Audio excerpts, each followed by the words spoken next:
Are you wearing a robe? Welcome to the Trash Cats Trashcast. I'm Richard. I'm Steven. And Hey, I'm John. we're joined by John, aka Approaching Human. We're going to skip How Was Our Week? We're skipping honorable mentions unless we get into them later. We're going straight into an icebreaker, a bit of a hypothetical cooking question, if you will, for you fellas, okay? I get so scared sometimes when I know that Steven's on all the organizing and he was like, maybe you shouldn't read the outline for this. Maybe you should just let it surprise you. Dude, it was one of those things, I had a shower thought yesterday, and I was like, I'm not sure if I should put this on a recording. We'll get there. We're starting with the easy version. So, All right. you're sitting in a dark room alone in the universe. Okay. You're just floating in a room. You come from unconsciousness into a dark room. You're starving, withering away. Now, there's no food. Can't find anything. But at some point, at the peak of your hungriness, a little trapdoor slides open. What do you think comes out? A baby. That is correct. A little tiny baby. We're related. It's a little tiny baby. So yeah, Now, okay, continue. would you eat that baby? I was going to say a sandwich. This is a So I feel classic better cooking now. question. Would I eat that baby? I don't think so. You're going to starve How to many death? days has it been? You don't know. You just woke up and you're very hungry. You have no idea if that door will close. The baby doesn't come out. You'll never get to eat again. You have no idea. No context. I can't like grab the baby and save it for later. Save its life, you mean? Well, How you I gonna mean, save its like, life? okay, so You're both let's going say to starve. the door opens, the baby comes in, and then I grab the baby, and then I don't eat it right away. Obviously, I'm not a monster. I mean, if you want to do that, sure. But But that doesn't if a end few the days hypothetical. go by, and I'm on, about to die. Then who knows? Probably not. But I'm asking you to know. That is the goal I of a don't- hypothetical, is to find out what you would do in this situation. So, you've nursed this baby. You've cradled it. now I've gotten attached Mr. to it. Wilson now. Yeah, I've named the baby. Time's passed. You've grown attached. You're getting hungrier. Now what? I probably don't eat the baby still. What are you gonna do? I mean, if you die, the baby will die too, right? I mean, maybe. I mean, are you gonna like prepare yourself so the baby could eat you? I mean, I don't think I've ever been hungry enough to eat a Preparing baby. yourself. Wait, can we talk about what preparing yourself? Maybe you gum up your arm. Chew up the Yeah. baby bird, your arm to your baby. You prepare all your soft parts to make them as malleable as possible for this baby. I mean, you You know tell what? me. You know what? Fuck this question. I want to ask a different question. How You long do you can't think you just could do that. survive if living on eating yourself? We can do that, but we So have like you cut off like your foot or something, and then or your toes first maybe, and then like you cauterize the wound and you whatever. Sometimes what's you break sepsis from the okay. We preserve infection out of the equation. yeah. Okay, we can do this, but we do have to get to the bottom of this baby question because it is going I to agree. build from here. Okay, this is the ground floor. John, how Oh, long could shit. you survive eating off yourself? Coming in Wait, hot today. I don't know. I pretty much bro, if I when I have a fever, I feel like, I could just die right now. I my will to live when I don't feel great is not that high. That was the magic word. The magic words. Because my answer to the decision to eat the baby or not is that my answer is regardless of the baby. Because I don't give a fuck about a baby's consciousness. I think you should be able to abort a child up to like 2 years old. I don't give a shit. That's 27 that years no old. longer becomes a sport, sir. Just because they have consciousness, the level of it is so small. I don't give a shit. We should be able. I'm going at least to a year, no problem. So, wow. my decision to eat the baby is not dependent on the baby's soul or consciousness or whatever. It's going to be solely based off my current will to live. Which is like, just depends on the moment. Depends on the day. Steve. So if you had the baby for a full 24 hours, how long until your will to live changes? I mean, what's the hungriest you've ever been, Steven? The hungriest you have ever been in your entire life. I've gone at least 2 to 3 days without eating, and I've definitely gone months at a time eating like half a meal a day. It's pretty hungry. It's pretty hungry. I don't know if I could continue I don't know if I could eat myself from the toes up for an extended amount of time or something, though. That's, like, I don't know, maybe I could. I think it'd be easier for me to eat myself than to eat someone else, though. That's the way I see it. It would be easier for me to make that call. Disagree. And here's the other thing. That's there is a difference. there is a difference where if it's an adult we're talking about and not a baby with their fully formed opinions and feelings and whatever. It's a different question. Yeah. It's a very different question. Because these are silly, right? And they're dark, but they are real questions on how much you, A, value life, how much, B, you value other people's lives, and like C, how much you value consciousness at different levels or progressions of life. Yeah. So, John, why would it be easier for you to eat someone else than yourself? Oh, simply because I'm too mumuch of a pussy. I would be like in pain trying to cut off my toes. Is that self-preservation or is it psychopathy? Like you don't value the other person or you're too afraid to like hurt yourself? I'm just saying I was thinking like it would be physically easier to eat somebody else. Okay. We'll put in the full... True. Very true. And I think I could do that before I would do that to myself. I don't think I could do either. Like, honestly, maybe, I don't know, hunger turns everybody into an animal. And the thing about like this scenario is that you are literally like, there's nobody else around or nobody knows if you eat this baby or not necessarily. So it's like nobody's watching you. You're not, there's no like implications of that. And you who put the baby there? Some fucking psycho. So like the universe, and your presumption would be that you don't know how much time has passed.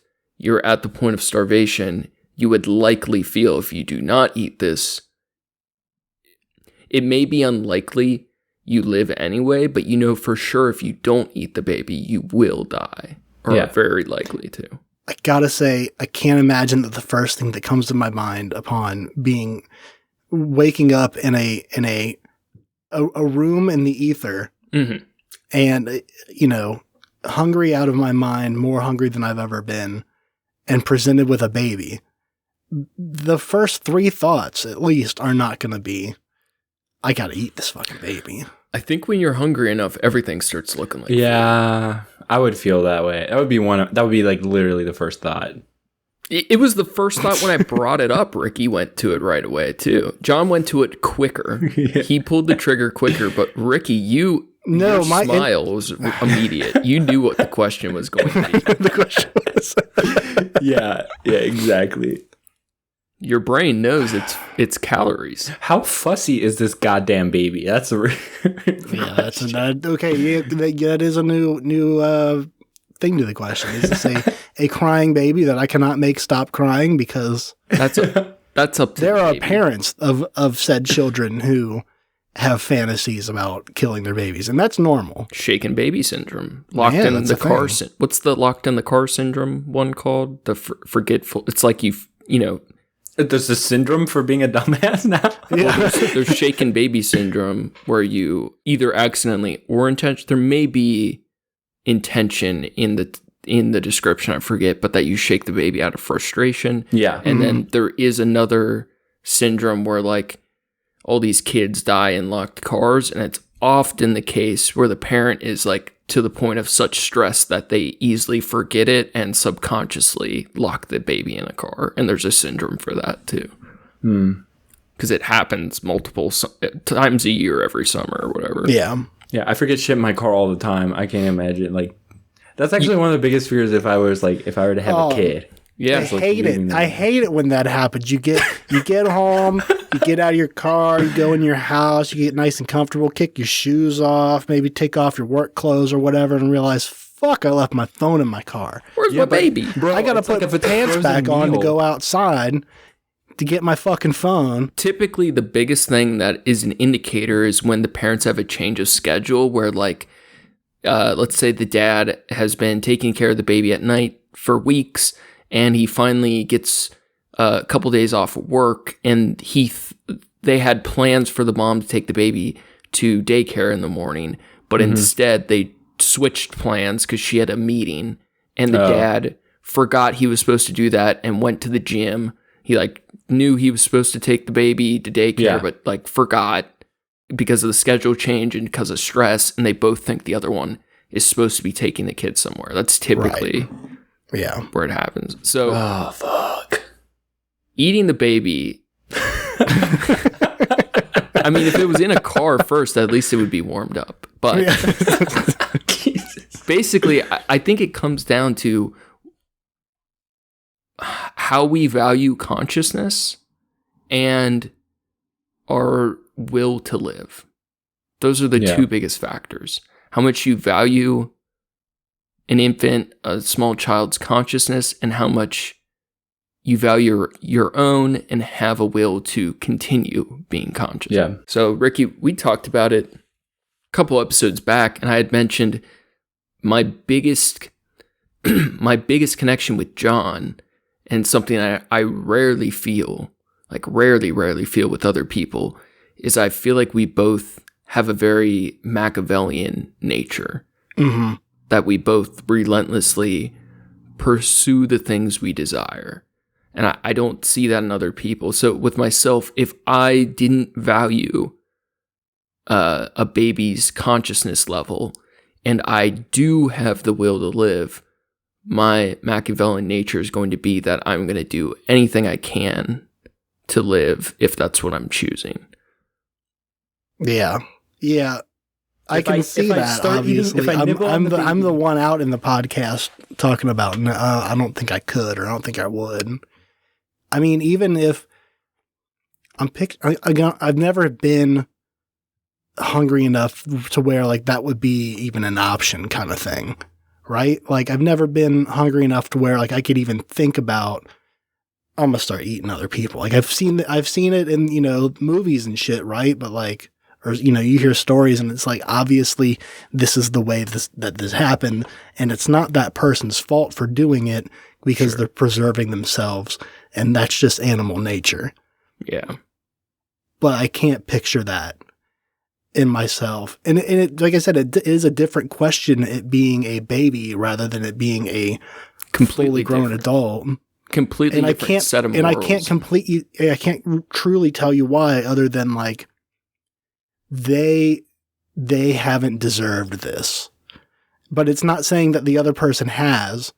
It's like they've had a chance at life. I don't know. I can't even tell you that that's what it is. I don't know. The two things, the older person has done more to establish their value, but they also, because of the length of their consciousness, have done more things that we could use to negate them deserving consciousness compared to the innocence of a child, because the child has not had the length of consciousness to be anything but innocent.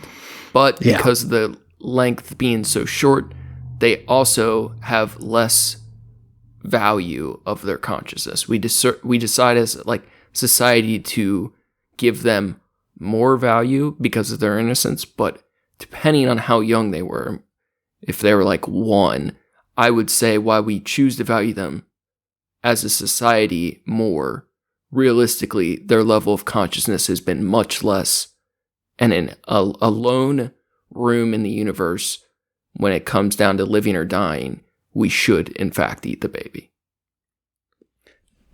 There's another thing that, there's another thing that people may look at as potential of life left.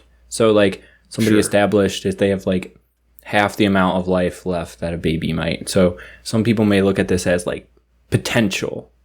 rather than just like saying a baby is innocent. Like they have a whole life ahead of them, and I have half a life ahead of me. I think that's more the way that I'm looking at it in. So if we take that version, that's kind of like subtractive mediums in art opposed to an additive medium. If we take that argument into something like an abortion debate, we couldn't say, or like people that are pro-life would be like the moment the egg and sperm touch, that is the start of life, that is the zygote, and the zygote, because of its potential for life, is the same thing as the baby, and that's why we shouldn't abort them regardless of what age, how many weeks old it is. We should never do abortion because it is the equivalent of life because of its potential. Mm-hmm. And I would argue that the materials of something, the potential of what something could be, is not the same as what it is. The materials to build a building are not the same as the building. The caterpillar is not the same as the butterfly. Me putting a gun to someone's head is not the same as me pulling the trigger. Those are all separate states of being. Mm-hmm. I mean, I would also like to say, I think this is another reoccurring theme. You do like to speak in it's in black or whites kind of thing of like, it's, if you believe this, then this is the argument that's used for this, and this is why that's wrong, rather than I can still be pro-choice and also still feel that way about the baby that enters the room in the void. Sure. Yeah, I feel like I can imagine it, whatever, but it kind of comes down to what choice is made.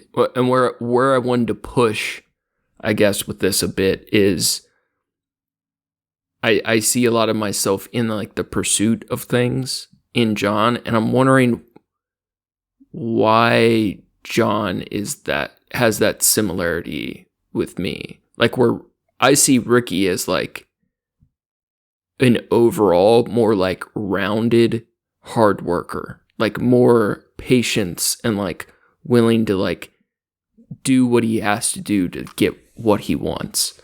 And then I see like me and John as more like, if it's something we actually really want, opposed to like things we don't value, we'll put like everything into it and like decide to like not give a fuck about other things. There's definitely like good and bad with that, with each approach.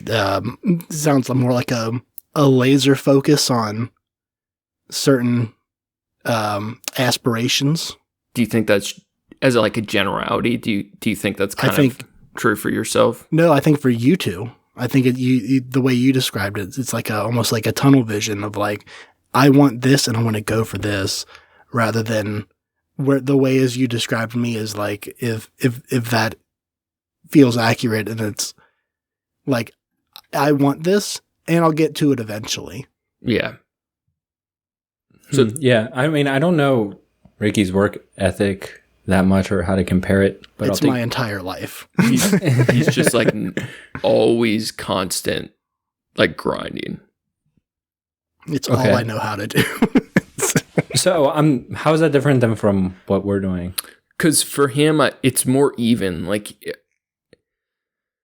I think I've seen him like do like even years at a time of like crazy hours, but in general, especially like the last X amount of years, he has like a good rhythm and pace, and he cares about things, I think, outside of it.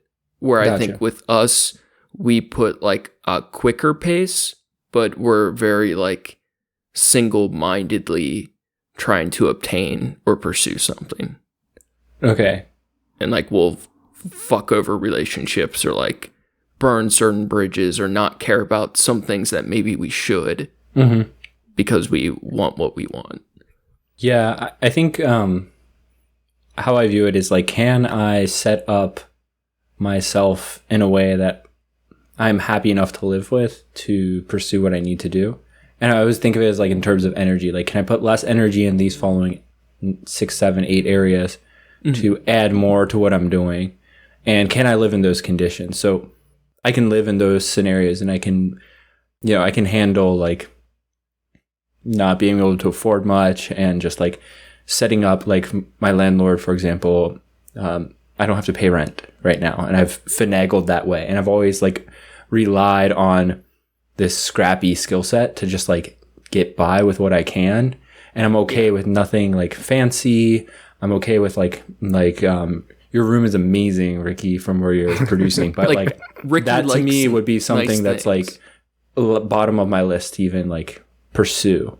I'd rather like read a book or like really get into my work and stuff like that. So that's kind of how I spend my time, is like engineering my life for max efficiency. Mm-hmm. And I was wondering, like, do you think in those terms, or how do you think when you're moving through it? For me, I think a key thing that Steven had kind of, and here's another thing is I have to point out from my perspective that I have the career path already that I really enjoy and I'm happy with. Cool. True. So that's a huge point of where I'm at. Right. So I get to do a job that, of course, it still has its ups and downs. Anyone who says do what you love, you'll never work a day in your life, that's horse shit. Yeah, you think you work harder because you enjoy it and you care about it and you put your heart and your fucking soul into it. But I'm with you on that.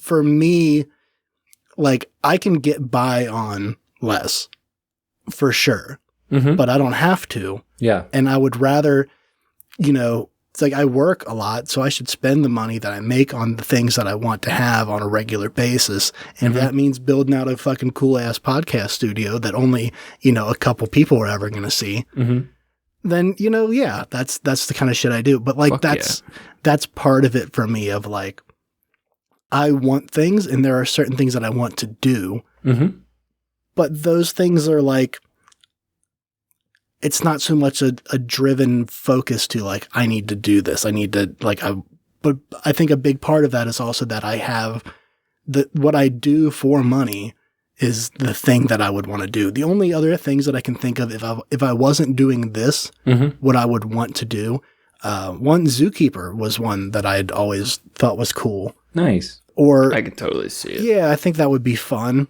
Until you shovel shit for 5,000 days in a row. Yeah, exactly. I'm sure I've been trying to like make friends with the zookeepers at work and like, let me like, what's the worst part of your job? How long did you go to school for it? Yeah. Oh yeah. They definitely told me like, if you schmooze some of the zookeepers and like be friendly with them, you might get some behind the scenes, action with like go hang out with the penguins or like go feed the tortoises or pet the fucking giraffes or some shit. Sometimes you got to blow a zookeeper. You got to do it. Hey man, you got to do what you got to do. If I'm going to get the chance to like, fuck around and hang out with some penguins. Dude, I don't know about penguins, but I think I would be willing to blow a zookeeper for certain zoo privileges. If I could hang out with the tiger, that's a hard decision, man. Yeah, that's what I'm thinking. It's definitely a hard one. Let me boop the tiger's nose. One blowjob, please. Yeah.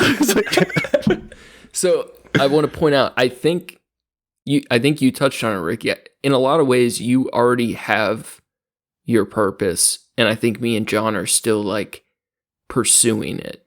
Mm-hmm. We're like.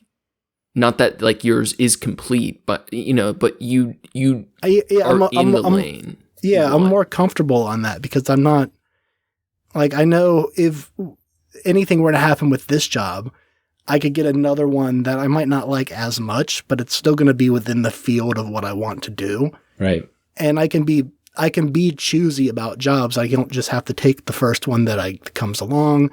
I can be really picky and still do the things that I want to do. Because your purpose is more your craft, and at least with myself, I see it as the things I made. And I'm wondering if, John, you feel that way, and then I'm also wondering, at least for myself, a lot of it comes from like, it's not the same thing as anxiety, but it is like an internal pressure. Like I feel a relentless pursuit of something because there's like a fear of not achieving what I want. Like if I don't do this, this was all a waste of time. Like I have to do this.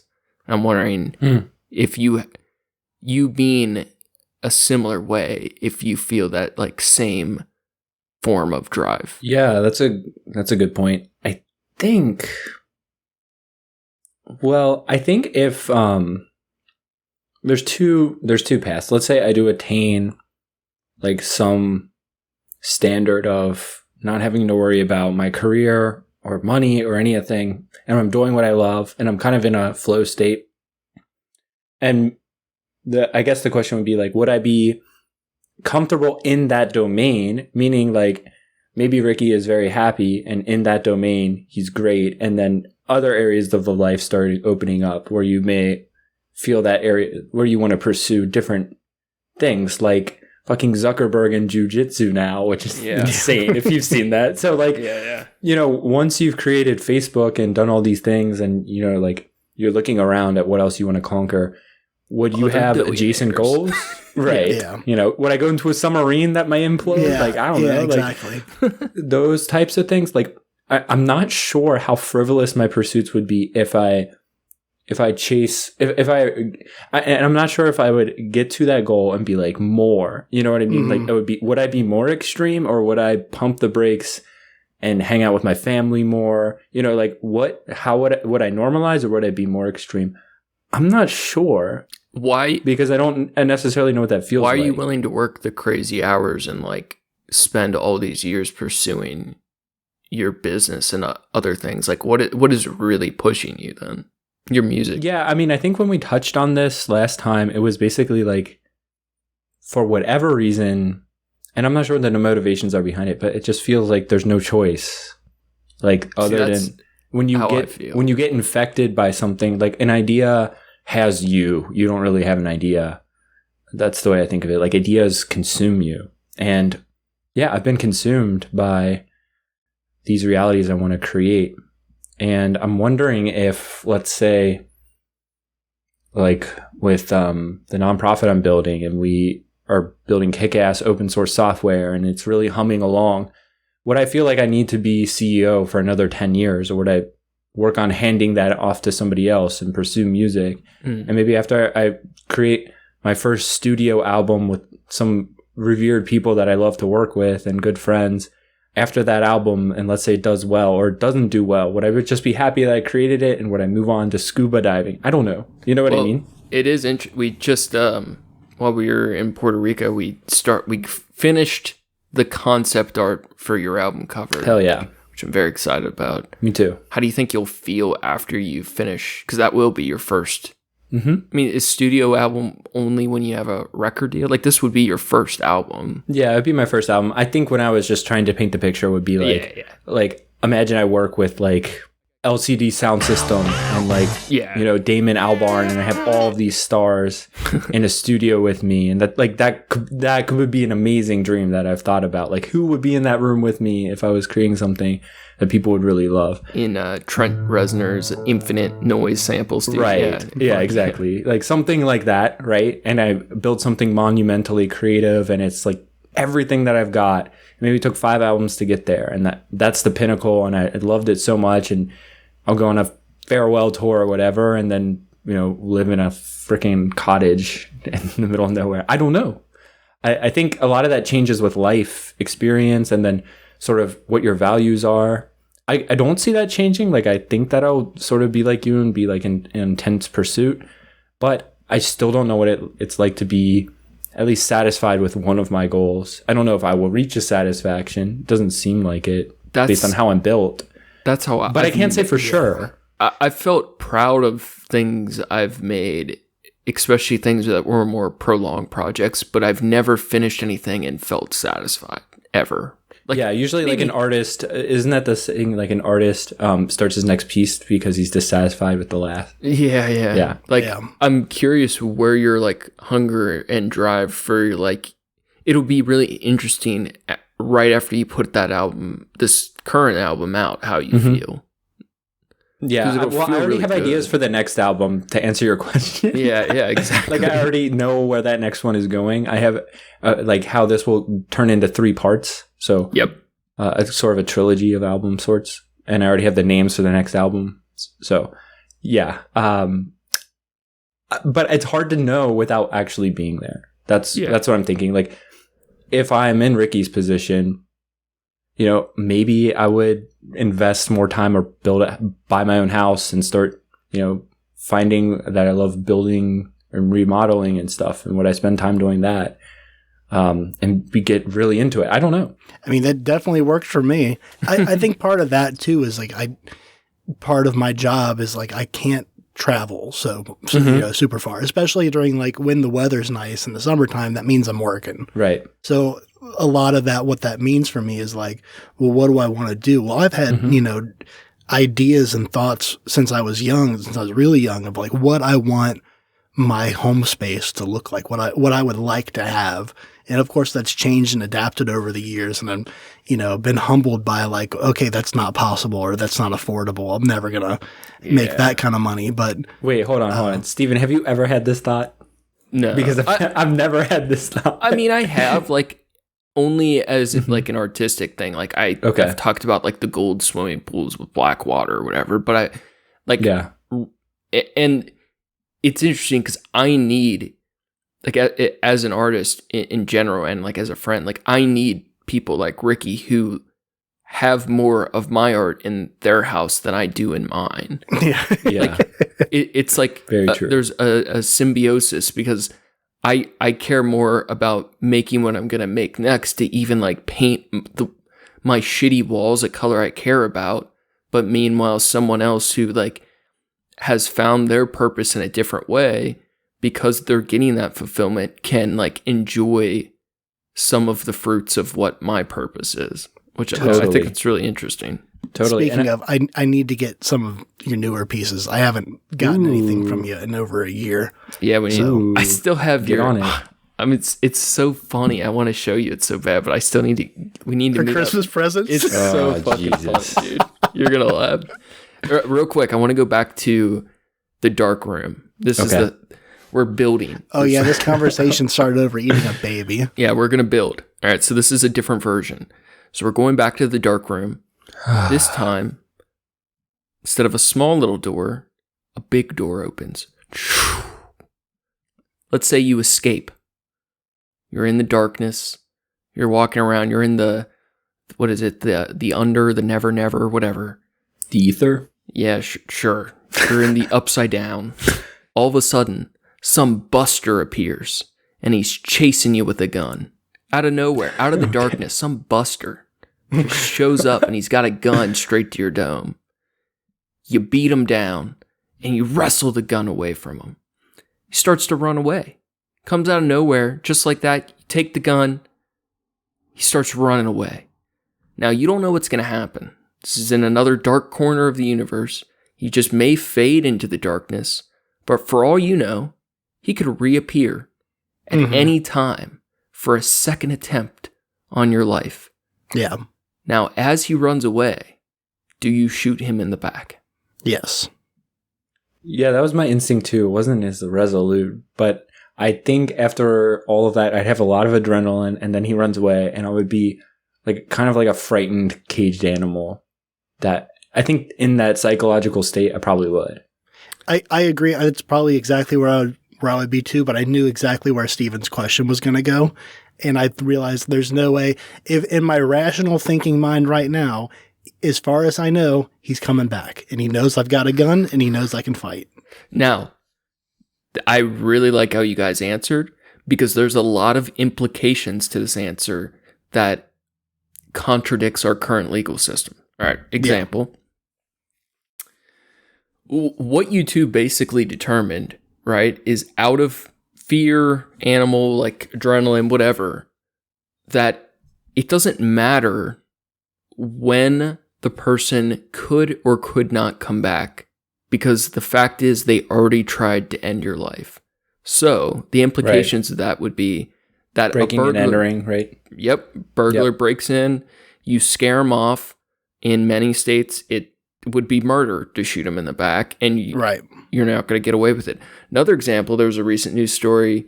I don't want to go into the specifics of the story, but the one of the kids involved knew the person who shot at him and his mom, and there was like a gang relation, and he the person was injured, had already been shot in the leg once, and he like hunted him down a block over. Or let's say you know the person and you did just scare him away, but you know they know where you live. You're in the same neighborhood. Right. What's going to stop them from coming back a week, a month later? As soon as they made that, based on your and my answer would be the same. But as soon as you decide that you're going to shoot them in the back, that means you should be able to go to their house a year later and kill them. As soon as that person took an attempt on your life, that you should have the freedom to pursue without limits revenge. And the main thing is basically there's no temporal limit on revenge in self-defense. So if you have to defend yourself from a threat against your life, it doesn't matter when you go back for that revenge, you should be allowed. That's the argument. I would say that my response would be different if I wasn't in an unknown place that's new to me and that's fair. Ethereal, if you will. If it's in my house kind of thing, and like, because I've had the thoughts multiple times, one of which was very real, where I thought I was going to turn around the corner and have to shoot somebody, but it ended up being a bat. Oh, shit. But that thoughts replayed in my head of like, oh, what would happen if I did turn around the corner and there's a person there suddenly? And it depends on like, are they just there and they're busted and they decide, I didn't realize you were home, I'm going to leave now. I don't want to, whatever, instigate. Like, what's the thought there? Or they come at me and we scrap and then they go? Yeah, like, what's going to come of that? Even still, that being said, like, I don't think I would. If they're turning and going, I'm not going to shoot. I'm not going to pull the trigger. In that case, I wouldn't either, because my house is the castle. I feel safe there, like whatever, fuck them. Right, yeah, that's your domain. But in theory, and it's different if they didn't violently attack you with like threat to your life. Right. But I think we've talked about it before. I feel like there should be caveats for like honor culture style revenge laws. Like if someone tries to kill me once, I think I should legally be allowed to kill them at a time of my choosing out of self-defense. Because they've proven they were willing to kill me. Mm-hmm. That's really interesting. I think the one thing that's not said here, I guess that would translate to real life, is that there is a legal system. Now, granted, most people that have breaking and entering or whatever, it's hard to like catch them unless you have like a ring door or whatever. But there's still that period between the trial where you may feel unsafe if it's a neighbor or something. So yeah, I mean, it's rather complicated, and self-defense laws are pretty bad. Like that person could be armed and threatening you, but they're not pointing the gun directly at you. Like they could have it at the side, but it's only self-defense if they have it pointed at you, which is like basically they're shooting at you. You know what I mean? So the self-defense laws seem to be extremely unfair in most states. Yeah. And, I could see even in that period, that trial period, if they're out on bail or whatever, because once even like if your home gets violated, like I had bed bugs once and that fucking psychologically was torture. Oh, yes, sure. Dude. If somebody comes into your house that you don't know, and let's say you have kids or like Ricky, I know you live with your mom and stuff, but like if that happened, like it can the trauma that space for you. Yeah, the trauma involved in there can be pretty severe, and somebody robbed you of that forever. It's not if you move homes, you still may in the middle of the night hear a noise, and it's always going to be a thought wherever you rest your head. After that somebody came into your sanctuary and disturbed the peace. That I don't know. So that I don't know how one can live with that. That actually happened to my parents. I wasn't in Florida, like living there yet, but they were home asleep and they got a phone call. No, it was a knock at the door. Sorry. They got a knock at the door from the sheriff's department, and they came and they said, hey, we got a 911 call from this house. Whoa. And they were like, no, it wasn't us. They were like, okay, well, that's weird, but, all right, sure. Like, everything's cool here. I guess they talked for a minute and then they left. Okay. My parents realized something's up with that. So they kind of, they're up now at this point. So they're walking around the house and they notice one of the phones is off the hook and they thought maybe the cat knocked it over. They really didn't think anything of it. They were like, that's weird. That's kind of wild. He got 911, but they realized they kind of smelled cigarette smoke. Oh. And then That's I forget freaky. the full order of operations, or how it happened. But like my mom had went into, one of the bathrooms on the further side of the house and she saw blood on the countertop and they realized someone's been in here. Fuck. Yeah.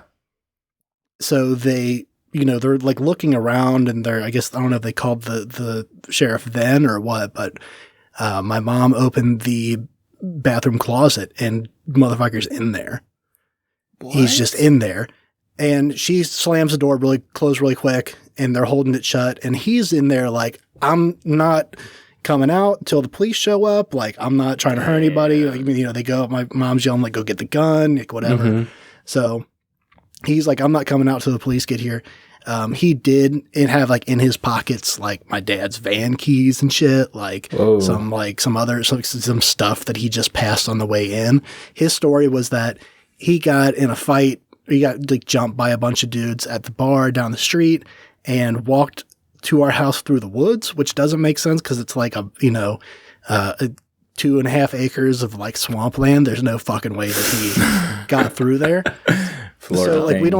we don't know what actually happened, but dude was like all fucked up already. He was depends on how hard he was spun out. That sounds like some upper shit. Like he had definitely got fucked up by somebody. So he but because of that, like for years later, my mom has told me about like she couldn't just stand in her bathroom by herself without thinking there was somebody else in the house. And eventually it took her like going in there and like facing it and doing it and standing in here like I'm alone. There's no one else here right now. This is my house. Yeah.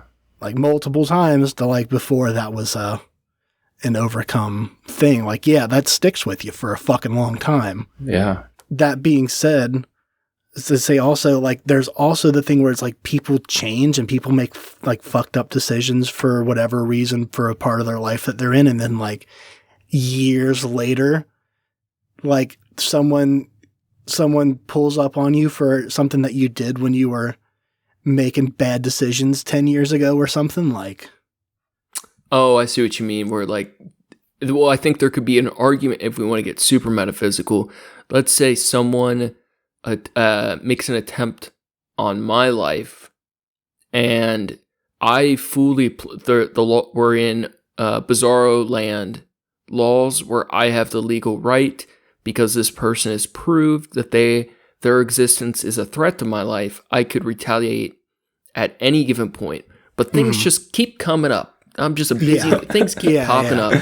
And years keep pass. robbing my house. You don't see him around. He skips town for a while. He comes back at some point. You see him at the Denny's. Yeah, I don't hear from him for 10 years, even though I'm in the back of my mind, I'm for sure going to finally get rid of this threat in my life. And when I show up at the Denny's, I see him.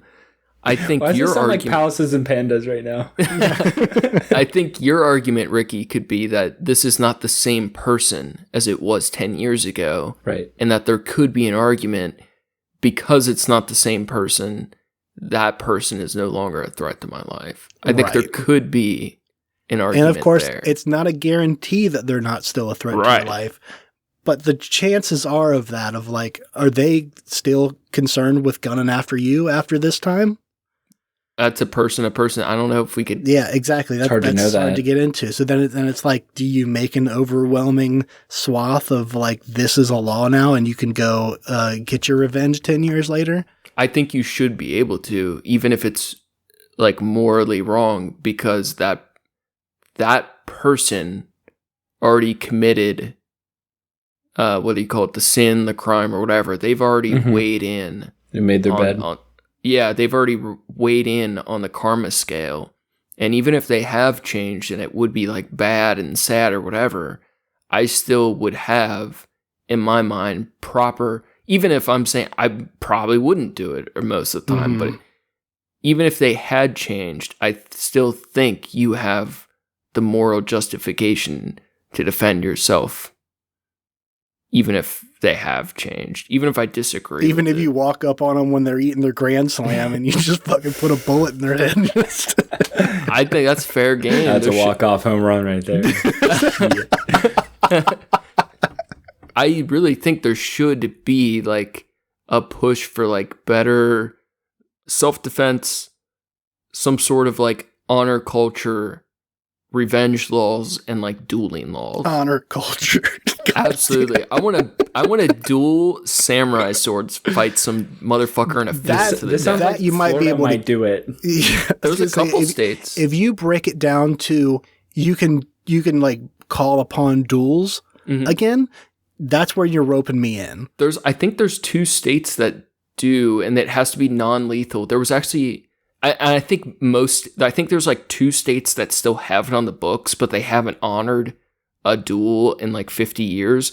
But there was a divorced battle between a husband and a wife, and this is like from memory, I could be very off, but the state it was in still had dueling laws. Nice. And that hadn't been honored in like 50 years. So the husband, his legal argument to the court was that he refused to engage in any of the litigation on the divorce until she dueled him to the death.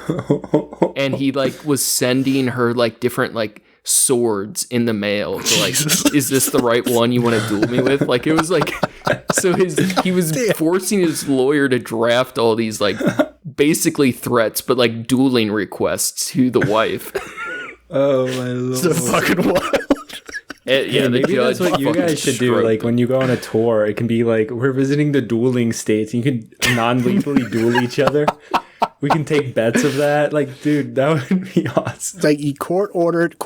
If you want revenge, you have to go train under a samurai or train under a taijutsu master. Your training arc. yeah, exactly. You have to like learn, how to properly wield a blade. But on some real shit, especially in these cities with like hella gang violence with like young males, why the fuck isn't there a process to do like a legal, non-lethal calling out of someone else that's like fucked you over? Instead of like revenge on the streets, you can like legally challenge them to like, even if it's as benign as a judged boxing.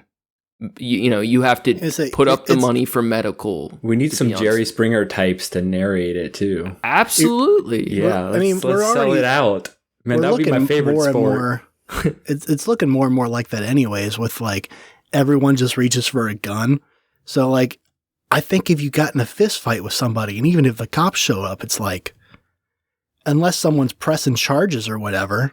Yeah, that you're kind of off the hook. They're like, all right, get the fuck out of here, go home. Yeah, you get assault charges, and then they get dropped down to like a misdemeanor assault a lot of the time. I did see something, Vice did it a couple years back, but in Detroit, there were a couple ex-gang members were pressing for open legal paintball wars. Nice. So like cops weren't pressing charges on certain neighborhoods where people were like doing drive-bys with paintball guns, and it was like a way of letting like a steam valve on violence or whatever. Which, yeah. It's cool, but it's really goofy and probably didn't do shit. If it works, the idea is cool. If it works, fucking roll with it. Yeah. I encourage more violence, just in the right ways. Another thought. It's an interesting perspective. A kid gives a dad a birthday card. It's kind of like giving a gift to yourself. Because you made the kid and now he gives you stuff. It's like it's a nice little self-looping cycle. I mean, that's why we have kids, right? And for sustenance. Yeah. Someone's got to take care of the farm. That was just a little thought. All right. Are we on the final level of this dark?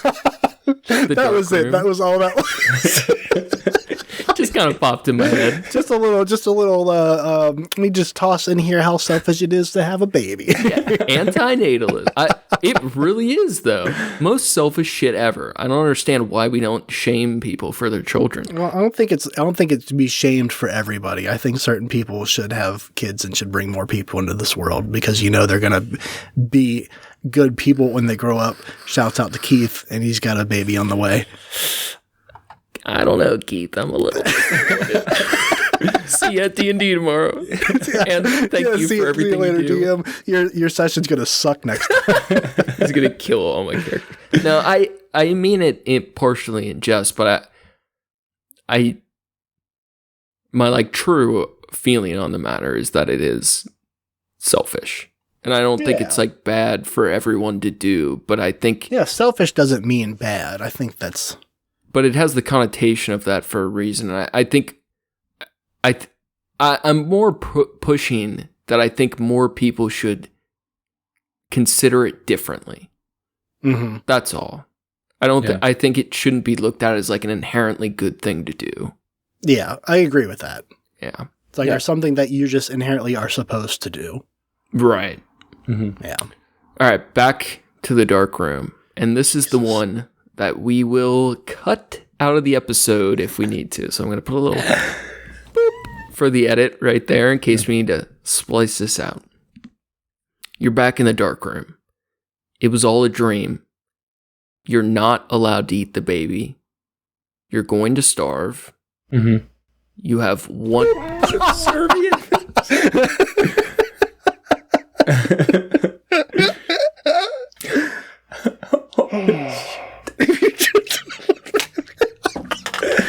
Now, I would like to see how you justify your answers, gentlemen.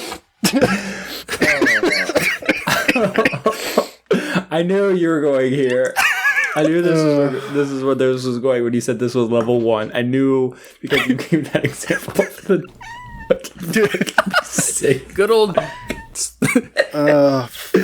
internet philosophy. It's the best. To be super clear, we're putting a million this is pure internet. I don't know if we can leave this one in. This is fucked.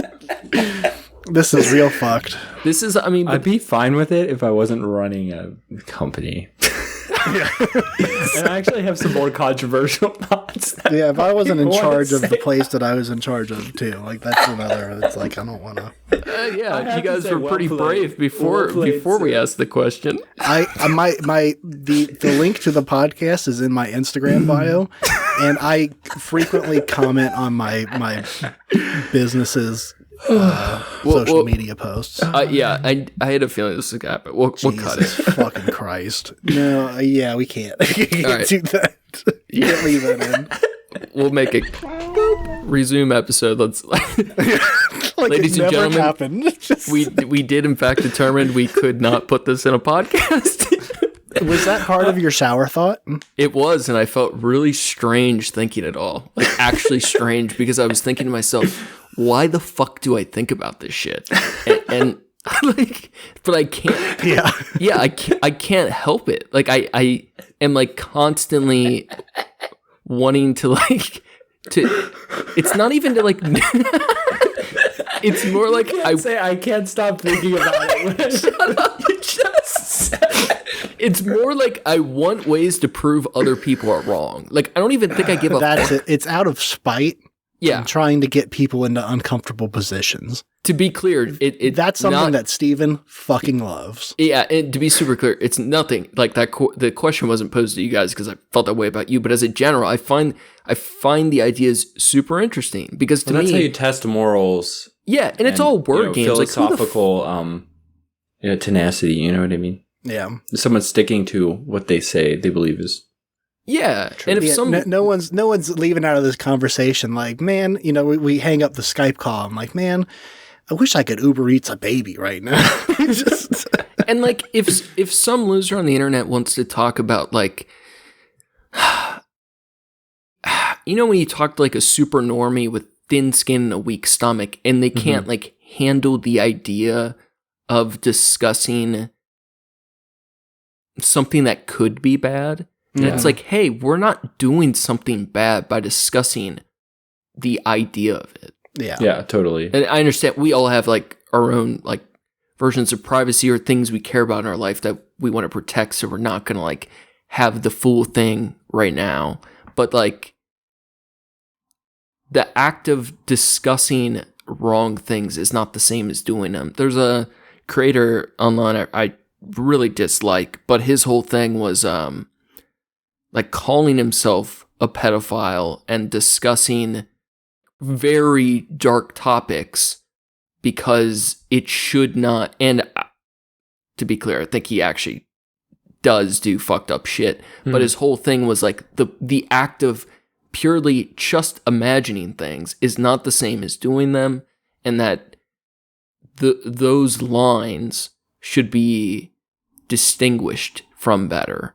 Where like in a culture of like having things being taboo just because they are, where we can't even discuss them anymore, where we ban books from schools and shit. Like, yeah, there was a really interesting, I forget who said it, but it's a thought that's like, you want a leader who can understand the atrocities of the world, right? Like, you don't want somebody who can be like, I can't believe Nazi Germany did this. Exactly. You want somebody who understands like the depths of human nature, to Right. be prepared for it, to, you know, like if you're shocked by something that's happening and you're so appalled, but you have like no actual physical response because it's like so new to you and shakes you to your core, it's like you're not going to be a good leader in those situations. Yeah. You're not going to pull people together during like true hardship. And so like it's always good to have a leader that, and that's why like, you know, really good people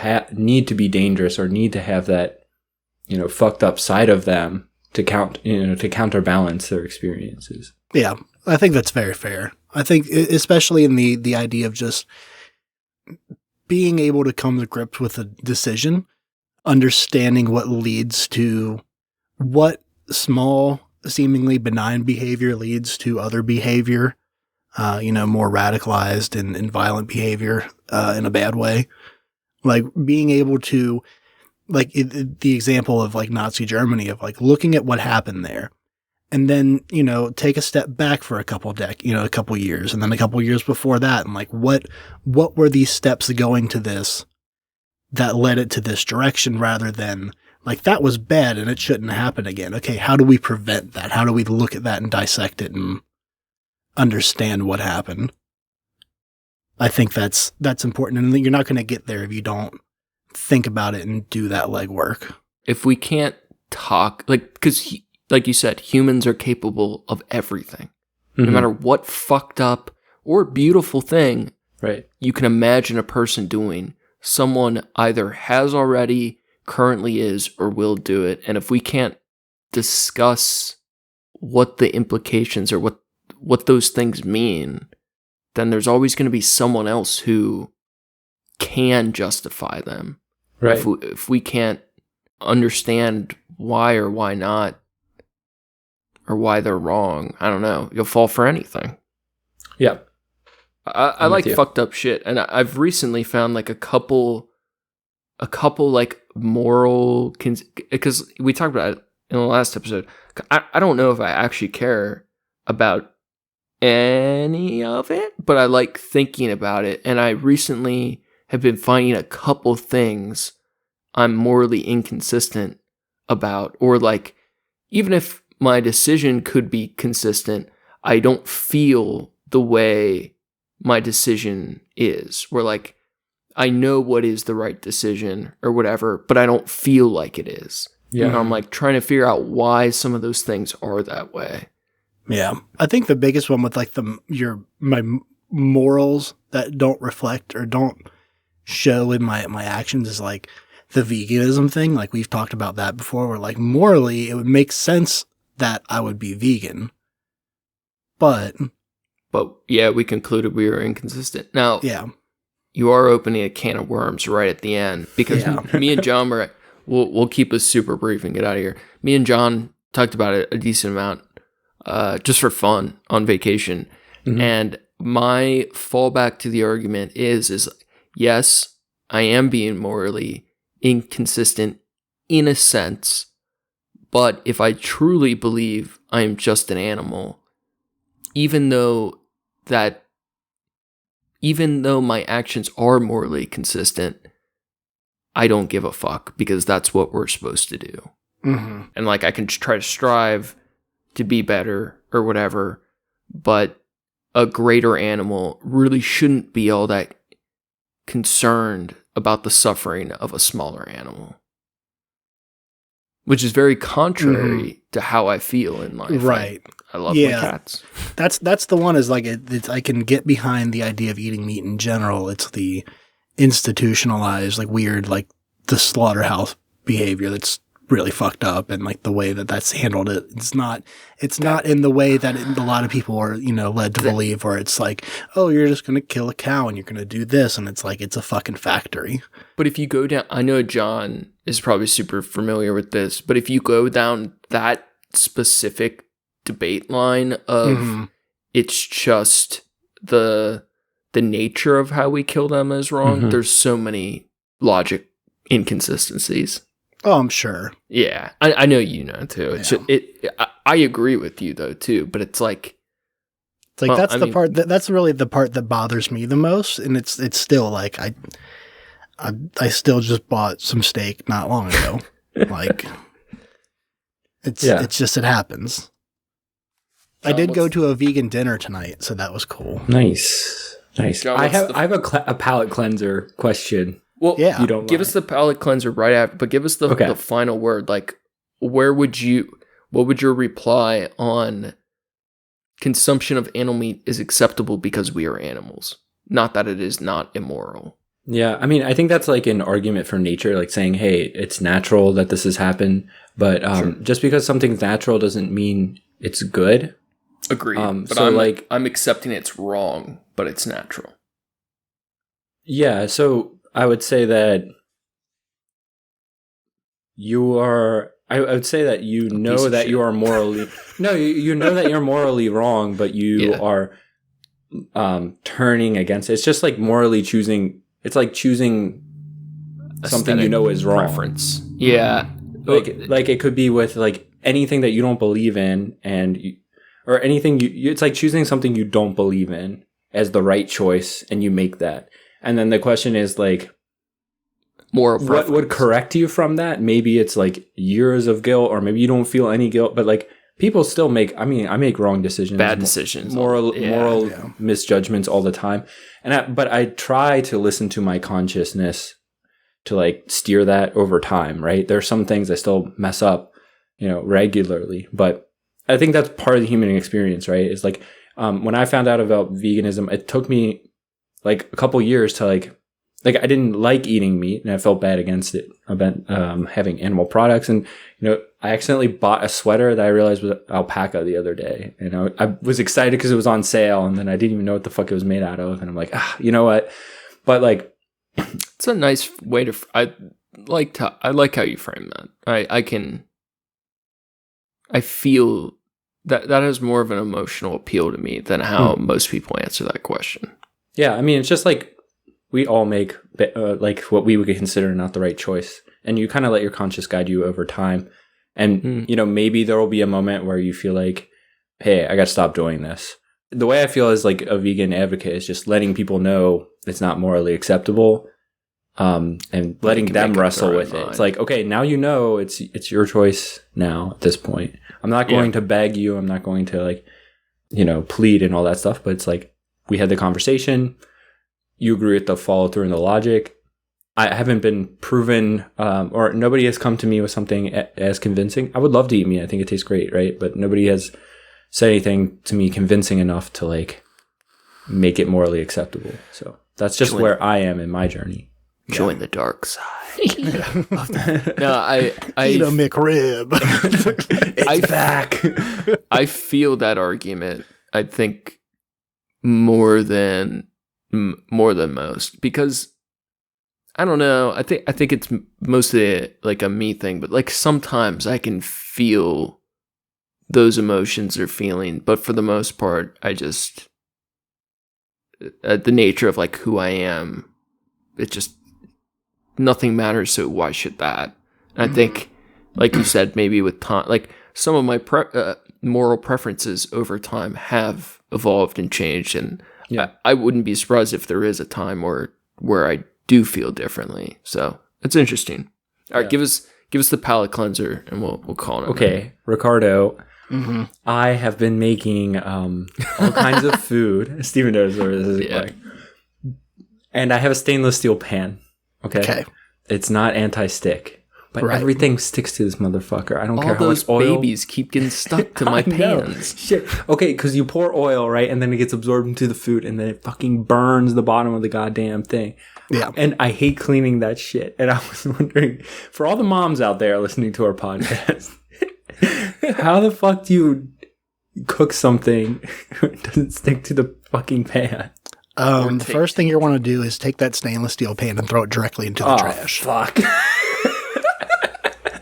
That's the first thing you want to do. But what the fuck do you cook on? Now I get that there are definitely ways to cook cleanly with a stainless steel pan. It takes effort. It takes time. Can I guess? Are you using an electric stovetop? I'm using gas. You're using gas. Okay, that does make it a little bit easier to, at least in my experience, it's easier to understand the temperature where you're sitting at. You understand you can see the flame. You can understand the temperature where you're at a little bit easier. Yeah. It's easier to control. Yeah. Whereas electric, especially with like my stove's old as fuck, it's got like 4 settings. It's low, 3, 2, or high. And that's or off. And that must be frustrating for you. It absolutely is. I mean, luckily I have the experience. I can learn and figure out like what's going on and like what my temperatures are. But you're a pro. My advice is stainless is garbage. If it's different, if it's something like a stock pot or like a soup thing or something where it's like liquid mostly that you're putting in it, where it's not going to like burn and stick to your fucking pan. Yeah. If you're trying to like, pan fry something, a lot of stuff. Yeah, dude. Like, nah, homie. First of all, get you a wok. Get you anything that's like, like Tefal is a brand I trust. That's for like a good like non-stick pan. Okay, what is the Teflon material or whatever the hell that is that kills you and kills everybody. The way I understand it is they don't make it with that anymore. They use like a ceramic or something like that. That's a little bit different. They just had to pay out $10 billion in court for the forever chemical shit. Yeah. It's not made with the bulletproof vest material anymore. They're just easier to clean. That's what I recommend, and that's one for mostly what you're going to be making. I would assume, especially if you have a gas stove, dude, get a wok. Okay, get like a nice make a ton of fried rice. Oh, dude, you need a fucking wok. That's the one you need a wok, and if you a rice cooker or just like a nice, like, like vertical wall stock pot. That's all you need in life. Okay. I have the rice cooker down. But I use day old rice for the, as you should. Yeah. I mean, use whatever fucking rice. If you would need to make rice and you want, fried rice tonight, don't let fucking Uncle Roger tell you need to wait for it to be day old, man. Just fucking make you some fried rice. Phil, I have to say, my palate is feeling cleansed. That was a hell of a cool down. This was really fun. I'm glad we could get something in with all of us. And John, I've been telling Ricky, as soon as you finish the album, man, we gotta have to do an episode, if you're up for it, to play the full album and talk about it. Yeah, that'd be dope. Yeah, man. It's none of us are talking. We do the intro. Welcome to the Trash Cats Trashcast, and then it starts, and then we turn off the microphones. Dude, I think that would be so cool. And let it go for free. Yeah, we say. Yeah. Well, we calling it a night? Yeah, I think that's going to be all for us. Yeah. Fucking thanks again for listening, everybody. And thank you to John, Approaching Human, for the use of his music. You can find his work on SoundCloud at Approaching-Human. Yes. Thanks, John. Hey, John, you want to shout out anything, any socials or anything you want? Yeah, I have a honorable mention. Don't cut me off here. Yeah, what are we shouting out? Animal Collective has remastered their first album, Spirit They've Gone, Spirit They've Vanished, and did a fantastic job. Been listening to it a lot. So Fuck Hell yeah. listen to that. Do you have a name for your album yet? Do you want to? Yes. I'm naming it Beasts Will Rust. Ooh, nice. And I'll show you the album art later. It's pretty fucking tight. Fuck It's gonna be dope, man. I'm so excited. That I'm still thinking about the last song you were working on that has all the change ups that I really liked. I'm so excited for this album. Man. Yeah, it was pretty funny. He was like, "You better incorporate that in the song." I'm like, "Don't worry, that's the title track. Don't worry, that's actually the quintessential purpose of the album." And he was like, "Thank God, holy shit!" So some of the songs that we listened to that you shared to me are going to be on the album. Is it the private SoundCloud link I gave you? Yes, I think some that's were and some almost weren't. entirely. dope. Fuck yeah. I think a couple of them were older, but some of them definitely I can send you an updated list. All right. I got the won't turn mixing that and mastering engineer lined up, who is fantastic. So I started a SoundCloud so I can listen to your music. I know that was really touching. With the brother Lynch Hung 1 day challenge that I made. Yeah, that was fun. Thank you for that. So I got a mixing and mastering engineer. I'm mixing and mastering it myself mostly, and I like it. But this guy is doing a lot of he's really detail oriented with like panning and all kinds of stuff that would take me forever to do. And he's cheap enough that's like definitely worth it. So a little extra magic. Yeah, it'd be good. Some people pride in like, hey, I mix and master this my whole self, but like, I'm trying to take ego out of the equation and just trying to make a good product and a good sound. So hopefully, It's gonna be dope. makes it nice. I'm thinking about realistically releasing it in March, which would include a few music videos and like a whole album, like a visual album on YouTube. So the work will be done pretty much by August, September. So like all the album work will be finished. Yeah. But Nice. I'll take some time to polish it up and add some teasers and stuff like that. Wrap it in a nice bow. And Yeah. Absolutely. Yeah. So stay tuned, Trash Cats. All right, let's get out of here, fellas. Fuck yeah. That's going to be all for us today. Yeah. Stay classy, eat trashy. Go fast, eat trash. Meow.